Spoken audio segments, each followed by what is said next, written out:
വള്ളംകളി മാമാങ്കത്തിന് തുടക്കം കുറിക്കുന്ന ചമ്പക്കുളം മൂലം വള്ളംകളിയുടെ ഒരുക്കങ്ങൾ അവസാന ഘട്ടത്തിൽ. ആവേശകരമായ മത്സരത്തിനുള്ള തീവ്ര പരിശീലനത്തിലാണ് ക്ലബ്ബുകൾ. ശനിയാഴ്ച പമ്പയാറ്റിലാണ് ചുണ്ടൻ വള്ളങ്ങൾ മാറ്റുരയ്ക്കുന്നത്.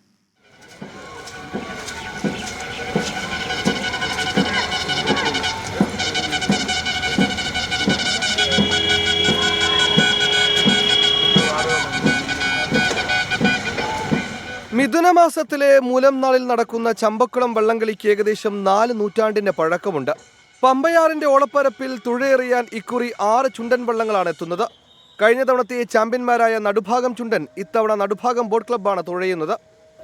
ഫൈനൽ ടച്ച്, അതുപോലെ വള്ളം എങ്ങനെ ട്രാക്കിൽ തുഴയണം, അതിനെപ്പറ്റിയുള്ളതായ കാര്യങ്ങൾ നാളെ മുതൽ വൈകിട്ട് ട്രാക്കിൽ തുഴയുന്നതായിരിക്കും.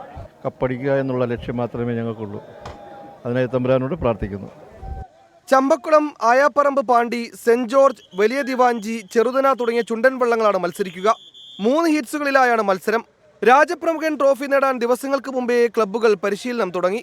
തെരഞ്ഞെടുപ്പ് പെരുമാറ്റച്ചട്ടം നിലനിന്നതിനാൽ ഇത്തവണ ഏറെ വൈകിയാണ് വള്ളംകളി ഒരുക്കങ്ങൾ തുടങ്ങിയത്. ശനിയാഴ്ച രാജപ്രമുഖൻ ട്രോഫിയിൽ മുത്തമിടുന്നത് ആരാണെന്നറിയാൻ കാത്തിരിക്കുകയാണ് വള്ളംകളി ആരാധകർ. 24 ആലപ്പുഴ.